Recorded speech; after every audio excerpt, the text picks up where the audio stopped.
नमस्कार लताताई, तुला वाढदिवसाच्या खूप खूप शुभेच्छा. आजचा हा खास दिवस, तुझा 70वा वाढदिवस आणि तो साजरा करत असताना आम्हाला मनापासून आनंद होत आहे. पण खरं सांगायचं तर अजूनही मनाला पटत नाही आहे की लताताई, तू 70 वर्षांची झाली आहेस. तुझ्या ताजेतवान्या, तेजस्वी व्यक्तिमत्वाकडे बघून कुणालाही हे मान्य होणार नाही. लताताई, तुझा जीवनाचा प्रवास हा नेहमीच प्रेरणादायी आणि सृजनशील राहिला आहे. तू आपल्या करिअरमध्ये विशेषतः मूकबधिर विद्यार्थ्यांसोबत केलेलं कार्य हे स्तुत्य आहे. तुझ्या कठोर परिश्रमानं आणि ध्येयवादी वृत्तीने अनेक विद्यार्थ्यांचे जीवन घडले आहे. तुझी ही कर्तव्यदक्षता आणि आत्मीयता नेहमीच आदर्शवत राहिली आहे. लताताई, तुझ्या व्यक्तिमत्वाबद्दल बोलायचं तर तू नेहमी प्रसन्न आणि हसतमुख असतेस. तुझी शिस्तबद्ध वृत्ती, अभ्यासू स्वभाव आणि कोणत्याही गोष्टीत झोकून देऊन काम करण्याची प्रवृत्ती हा तुझ्या आयुष्याचा मुख्य आधार आहे. आज या वयात सुद्धा तू तितकीच उत्साही आणि ऊर्जावान आहेस. माझ्यासाठी लताताई, तू केवळ एक बहीण नाहीस, तर माझी अभ्याससखी देखील आहेस. आपण दोघींनी एकत्रितपणे टिळक महाराष्ट्र विद्यापीठातून इंडॉलॉजी विषयात MA केलं. त्या दिवसांमध्ये तू मला खूप साथ दिलीस. आपल्या एकत्र अभ्यासामुळेच तो अभ्यासक्रम यशस्वीरित्या पूर्ण झाला आहे.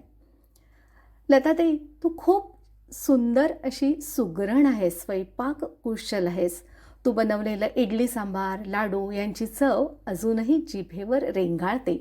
विशेष म्हणजे दरवर्षीच्या दिवाळीत नरकचतुर्दशीला तुझ्याकडे येण्याचा आनंद काही औरच असतो. तुझ्या घरातील स्वच्छता, टापटीप, आदरातिथ्याची भावना ही अनोखी आहे. तुझ्यासाठी आज एक कृतज्ञता व्यक्त करताना, तुझ्या सहभागासाठी आणि आमच्या जीवनात साक्षीदार राहण्यासाठी मी आमच्या दोघांच्या वतीनं तुझे विशेष आभार मानते. कारण मग ते घरातील आमचे सण उत्सव असू देत किंवा महत्त्वाचे प्रसंग, अगदी दिवाळी, गणेशोत्सव, दत्तजयंती, वाढदिवसाच्या पार्ट्या, केयूर आणि अवनीचं लग्न, निलिमाच्या नृत्य प्रदर्शनाच्या वेळी त्यातील माझा सहभाग बघायला येणं असो, हे तू नेहमीच अगदी मनापासून त्यात सहभागी झाली आहेस आणि प्रत्येक कार्यक्रमाला आनंद दिला आहेस. आपण कितीतरी चित्रपट एकत्र पाहिले, डिनर एन्जॉय केले, इंडॉलॉजीच्या सहली, कौटुंबिक सहली ह्या क्षणांनाही मी आज मनापासून आठवते आहे. या आठवणी आयुष्यभर आपल्यासोबत राहतील. मला खात्री आहे की यापुढेही अशा अनेक आनंददायी क्षणांमध्ये आपण एकत्र येऊ. तुझ्या नात्यांमधील आपुलकी आणि जिव्हाळा पाहून मन भारावून जातं. तुझं दीपा आणि विजू, दीपा विजय, स्वीना, अभय, योगिनी, मिहीर, लोहकरे मावशी, हसबनीस कुटुंबातील सर्व नातेवाईक, तुझ्या मैत्रिणी नंदिनीताई, मायाताई, मनीषाताई, तिखे मॅडम आणि अर्थातच आम्हा उभयतांवर किमया आणि किशोर देशपांडे कुटुंबासोबत तुझं असलेलं नातं हे एक वेगळं अनोखंच आहे. पण खरं सांगू, आजच्या या विशेष प्रसंगी मला हसबनीस काका काकूंची आणि त्यांच्याचबरोबर आमच्या आई अण्णांची म्हणजे उषा वसंत पिंगळे या दोघांची आठवण येते आहे. त्यांचं आपल्यासाठी असलेलं प्रेम आणि मार्गदर्शन आम्हाला नेहमीच लक्षात राहील. त्यांना माझा श्रद्धांजलीपूर्वक नमस्कार.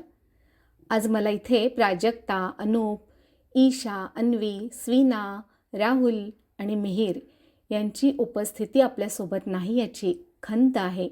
पण मी आशा करते की आपण सगळे एकत्र पुन्हा या आनंद सोहळ्याचा नक्की भाग हो आणि असाच हा खास दिवस तुझा परत साजरा करू.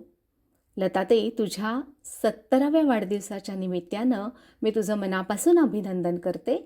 तू नेहमी अशीच आनंदी, ताजीतवानी आणि प्रेरणादायी राहा, हीच शुभेच्छा. आपल्या पुढच्या आयुष्यातही अशीच सहप्रवासी आणि सुखद आठवणींची शिदोरी तयार होत राहो, हीच ईश्वराकडे प्रार्थना. पुनश्च एकदा किमया आणि किशोर देशपांडे परिवाराकडून तुला वाढदिवसाच्या मनःपूर्वक शुभेच्छा. धन्यवाद.